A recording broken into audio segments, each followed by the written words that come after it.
Good morning बच्चों। चलिए, भगवान के डाकिए इसके पहले हम पढ़ चुके हैं वीडियो 1 में। अब वीडियो 2 में जो है हम प्रश्न उत्तर करेंगे। प्रश्न जो कविता से जो आपके प्रश्न हैं 5, उनके उत्तर जो है आज किस प्रकार आप लिखें इसके बारे में हम बताएंगे। वीडियो 1 में लेखक के बारे में और कविता के बारे में पूरा हम विस्तार से आप लोग को बता चुके हैं। अब जो है कविता से प्रश्न उत्तर है, इस पर आप ध्यान दीजिए। इस प्रकार इन प्रश्नों का उत्तर आप लिखेंगे। प्रश्न नंबर 1 है आपका, कवि ने पक्षी और बादल को भगवान के डाकिए क्यों बताया है, स्पष्ट कीजिए। क्यों बताया है? कवि ने पक्षी और बादल को भगवान के डाकिए निम्न कारणों से बताया है। जैसे पक्षी और बादल इंसान की बनाई सीमा को पार कर एक देश से दूसरे देश तक जो है संदेश पहुंचाते हैं। एक महाद्वीप से दूसरे महाद्वीप तक पहुंच जाते हैं संदेश लेकर के। पंछी, दूसरा कारण ये हो सकता है, पंछी और बादल द्वारा लाई गई चिट्ठियों को मनुष्य नहीं पढ़ पाते। तीसरा, पंछी और बादल अपने द्वारा लाई गई चिट्ठियों से प्रेम, सद्भावना और एकता का संदेश देते हैं। इन्हीं कारणों से पंछी और बादल को भगवान का डाकिए कवि ने बताया है। प्रश्न नंबर 2 है, पंछी और बादल द्वारा लाई गई चिट्ठियों को कौन कौन पढ़ पाते हैं, सोच कर लिखिए। कौन कौन पढ़ पाते हैं? पंछी और बादल द्वारा लाई गई चिट्ठियों को कौन कौन पढ़ पाते हैं? कविता में स्पष्ट लिखा हुआ है, पंछी और बादल द्वारा लाई गई चिट्ठियों को प्रकृति के विभिन्न अंग, प्रकृति के जो विभिन्न अंग हैं, कौन है प्रकृति के विभिन्न अंग? पेड़, पानी, हवा और पहाड़, ये जो है पढ़ पाते हैं। पंछी और बादल द्वारा लाई गई चिट्ठियों को प्रकृति के विभिन्न अंग जो हैं, पेड़, पानी, पहाड़, हवा, ये सब जो है पढ़ पाते हैं। इस प्रकार आप इसके उत्तर लिखेंगे। प्रश्न नंबर 3 है, किन पंक्तियों का भाव है? यहाँ 2 पंक्ति आपको क और ख के रूप में दिया गया है, इसके जो है भाव आपको लिखना है। क का भाव आप इस प्रकार लिखेंगे, पंछी और बादल। क का भाव क्या है? पंछी और बादल प्रेम, सद्भाव और एकता का संदेश एक देश से दूसरे देश को भेजते हैं। अब इसका भाव आप इस प्रकार लिखेंगे, पंछी और बादल ये भगवान के डाकिए हैं जो एक महादेश से दूसरे महादेश को जाते हैं। हम तो समझ नहीं पाते हैं, मगर उनकी लाई चिट्ठियों को पेड़, पौधे, पानी और पहाड़ जो है पढ़ या बाज पाते हैं। इस प्रकार आप इसके उत्तर लिखेंगे। क के भाव को, ख जो पंक्ति है इसके भाव आप इस प्रकार लिखेंगे, प्रकृति देश देश में भेदभाव नहीं करती, एक देश से उठा बादल दूसरे देश से बरस जाता है, ये आपकी पंक्ति है ख।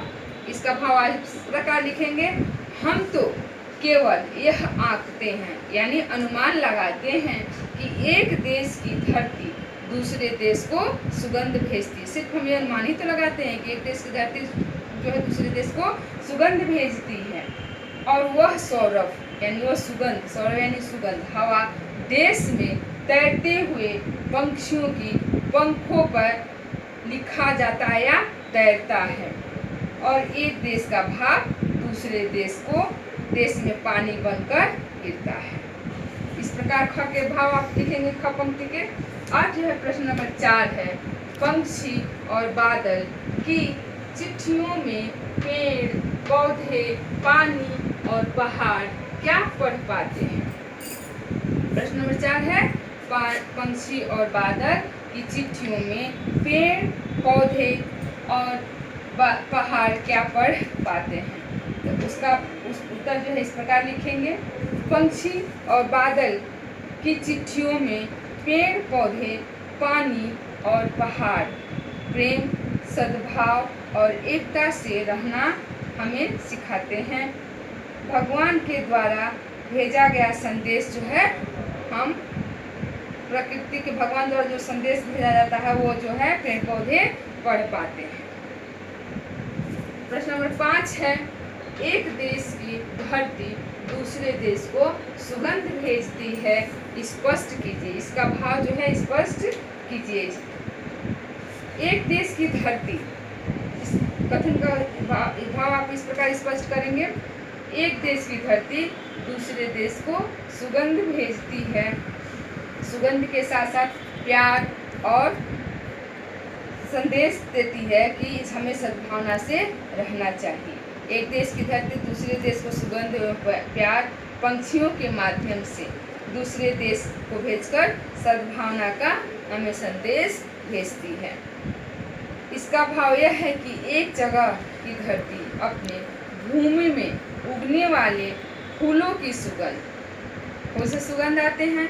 इसका भाव इस प्रकार होगा कि एक देश की धरती में जो फूल उगते हैं उस फूलों के सुगंध को वह पानी और बादलों के रूप में भेजते हुए नहीं झिझकती है, बिल्कुल संकोच नहीं करती है, खुले दिल से भेजती है, अर्थात भेदभाव नहीं करती है, बल्कि समान भाव से अपना संदेश भेजती है।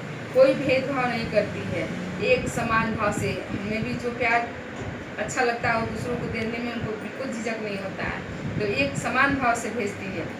हम तो मनुष्य क्यों नहीं इस भावना से जो है, और हम मनुष्य क्यों नहीं इस भावना से सद्भाव से रहना सीखें। हमें भी इस भावना से ये सीखना चाहिए कि सद्भावना के साथ रहना चाहिए। इस प्रकार जो है आप ये पांचों प्रश्न के उत्तर लिखेंगे। पाठ से आगे ये तीनों क्वेश्चन भी बहुत अच्छे हैं, इसको आप होमवर्क की कॉपी में लिखेंगे और लिख करके हमें हमारे पास भेजिएगा। और कुछ एडिशनल क्वेश्चन है वो उस पर जो है आपको मैं थोड़ा सा बता देती हूँ ताकि आप आराम से लिख सकें। प्रश्न ध्यान से सुन लीजिए और उसके बाद से जो है उन प्रश्नों के उत्तर आप लिखिएगा। जैसे एडिशनल क्वेश्चन एक नंबर का आप इस प्रकार बनाएंगे।